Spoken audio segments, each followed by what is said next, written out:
Good morning and welcome to The Vape Chronicles. I'm Papa Ginge. And I'm Brother Fisher. Today we're reviewing the Kaos Z. It came in the vape mail. Let's dig in.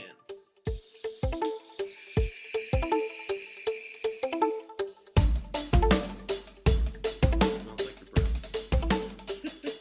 Good morning, YouTube. We are back for the second episode of the Vape Chronicles.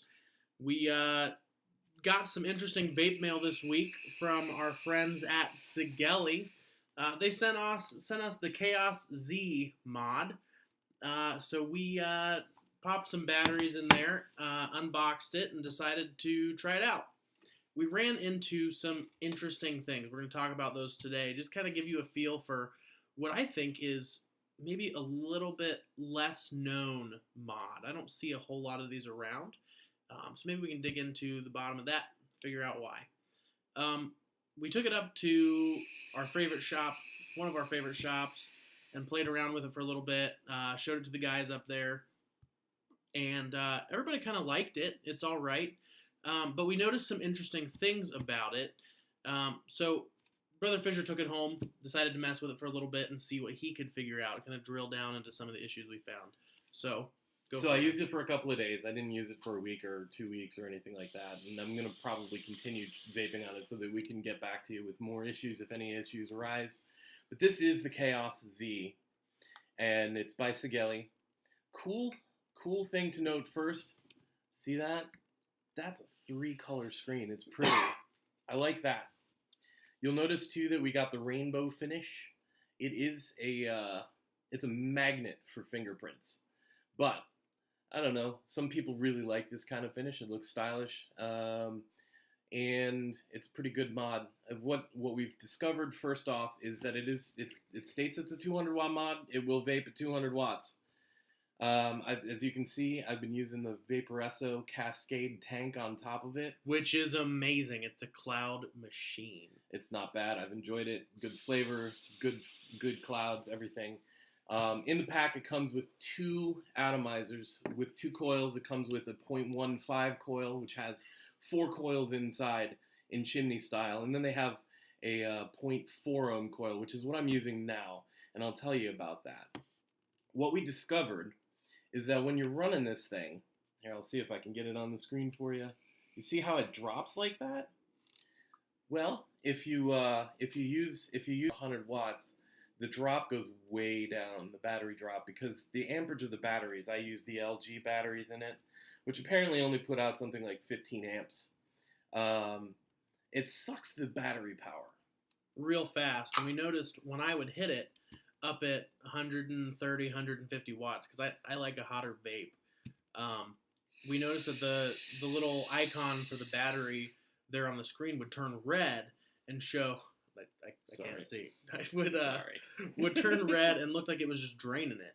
And it started to drain the battery pretty fast. So we gave it to one of our buddies there at the shop, and we popped some higher amperage batteries into it and tried running it at the same wattage, and it was much better. It didn't drain it the same way. That screen stayed green. The battery icon was fine. So that was kind of interesting for us. I think you did a little more with it too, right? So what I did was I wound up taking it home with the LG batteries, and instead of using the 0.15 ohm coil which is rated between 80 and 200 watts, I popped in the 0.4 ohm coil, which is rated between 40 and 80 watts. Vaped it, got solid battery life out of it. I vaped it all day, and it wasn't a problem. Even down to the point where the amperage was dropping out and it looked like it was low. So it was doing pretty well. I would, as far as I'm recommending, unless you've got yourself some really high amperage batteries, and I mean higher than these LGs, I wouldn't run it at more than 100 watts, just period. Cascade tank. But it does all right under 100 watts. It actually performs pretty well. It's a solid little mod that we both like. So digging into a couple other things about it, though, we kind of made a pros and cons list. And I'll let I'll let Fisher So the talk major about the pro is that this is, as reported, a 200 watt device. It will run 200 watts. The downside is it doesn't have. You really are restricted to using high amperage batteries. Otherwise, I would like to see Sigelei build a 2700 where the batteries run at a minimum of 40 amps, or build something that doesn't suck as much power. So yeah, it definitely performs as stated at a 200 watt range, and it's fully capable of performing. Unfortunately, your battery life will suffer as a result of vaping this on high amperage batteries. Truth. We also made some cons. We made a list of cons, and we're going to go ahead and talk into those. Yeah, so some of the cons, and some of these are interesting. Take it or leave it. There's nothing like hugely negative about the mod. But the first and foremost, we had some firing issues actually with the button. Every now and then when you go to fire it, it just doesn't quite happen. I haven't been able to regulate that error, or what's the word? Hasn't been able to figure that thing out. Right. I can't replicate it. That's what I was trying to say. Yeah, I just haven't been able to replicate that particular error. But it happens on occasion. It just won't fire. But 10 seconds later, when you hit the button, it fires no problem. Yeah. So that was one thing. Not terrible because it doesn't seem to happen horribly often. See that thing real quick. The next one was that I really wanted to talk about is the build quality of this thing. We noticed the battery door, right? So it's pretty easy. There's two magnets on this thing, one on either corner, and you can kind of see there in the picture. Like to see 4 of those. Yeah, we'd like to see four magnets, right, to make sure it stays on. But the other part is this weird plastic kind of in the middle. It feels almost like a little credit card type thing. It's kind of flimsy. And so that's I've kind of named this maybe the stay-at-home mod. I'd hate to be out and maybe drop it or get it knocked over. I think that door would just fly right off. You might lose some batteries or something, might ding it up pretty bad. So that was kind of disappointing, the build quality. Especially at the price point of around $80. Yeah.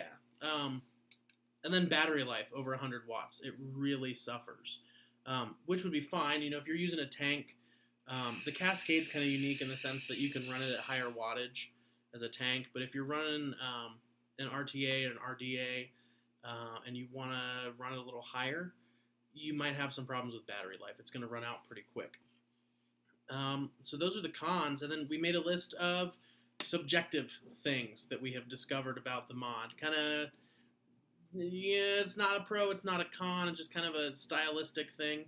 So the first one is the styling of this thing. We think it looks like something an alien designed. Oops, that goes over there. And for some of you, you might really like this design. It's kind of cool. You get to see the chipset inside of the box. The downside for us was that you could see this battery wrapped in the ribbon. Yeah, and that's ugly. To not pretty. Some people might like it. So another upside is the multicolored screen. It's really pretty. It's easy to read. The good resolution, easy to read. That's not subjective. People are going to like this screen, I think. Yeah. And then, so one of the other stylistic things, and I'm going to go ahead and pop these on. This thing has some crazy, funky lights that it'll use. You can set them to always on or always off, and then you can do it on like a normal setting where the lights just stay on. You can do it on the breathing setting where it kind of just cycles through, or you can do it on a loop where it loops all the colors. Some people really like that, and I get it. But somebody like me, it kind of goes along with the style. I run a little wood grain looking E-Leaf QC 200 watt, and so I like mine to look a little different. Yeah, I like that classy. This thing though, some people might like the lights. Kind of what we thought, and some of the guys at the shop commented, when it flashes in and out, we kind of feel like maybe it's trying to communicate with the other mods in the shop, and they're going to all turn into transformers and take us over. Mod telepathy. Everybody's had that nightmare if you've spent a lot of time in a shop that the mods come alive and take over the world. Or if you've been reading a lot of Philip K. Dick lately. Yeah, that guy. So this that's a subjective thing. Some people really like lights. Some people really don't. I don't prefer lights, but that's just me. But otherwise, we feel like it's a pretty solid mod. It's decent. Again, I would just keep it at home. I'm not going to probably travel on the road with it, take it out to the bar, running errands and stuff, because I'd be afraid to drop it and break it. It is pretty. It performs as it was as stated. One last thing we wanted to mention too, and it goes back to that battery life thing. You get the user manual. Oh yeah. With it. Check this out, guys. And there's on the first page in red, under operating instructions, it says tips. And it says, it is recommended to use authentic LG, Sony, or Samsung, or other high-drain batteries of well-known brands. Now, the fact that it stated that it's just tips and not a warning, we thought was kind of interesting. We really think this is kind of maybe a safety issue, because if you don't have the right batteries in there, and you're running at a higher wattage, you like a hotter vape, we don't want anybody blowing up or catching on fire. We've all seen the news stories where someone had their jaw destroyed because they were vaping on something and they had the wrong battery in the e-cig. Yeah, and that's just... And then it vented, and then it shorted, and then it blew up in their face. And it's no good for publicity. It's no good for the advocacy side of this. So rather than calling it a tip, we're calling it a warning. If you're going to vape this thing on high wattages, make sure you've got yourself a battery of high enough amperage, 20 amps or more. Yeah. Just period. It's a safety consideration. Yeah. So with that is our review of the Sigelei Kaos Z. Big thanks to them for sending it out for us to review. Absolutely. We appreciate that hugely. We like their products. They've been in the game for a long time. They generally have pretty decent chipsets.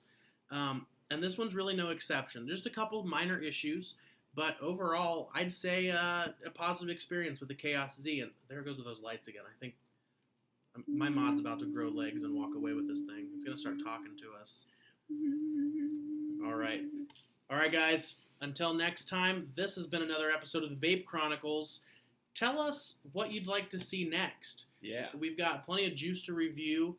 We've got a few other mods, some tanks. I think we're going to do a full review on the Cascade tank because, totally honest, that thing is bad AF. And then this new little check it out. Anakin Aries mouth to lung RT designed by P. Brusardo and Dimitri with the Anakin gang. So yeah, things sweet for that old school experience. So stay tuned. We will be back with more. We might even go on some field trips. So we'll see you guys soon. Yeah.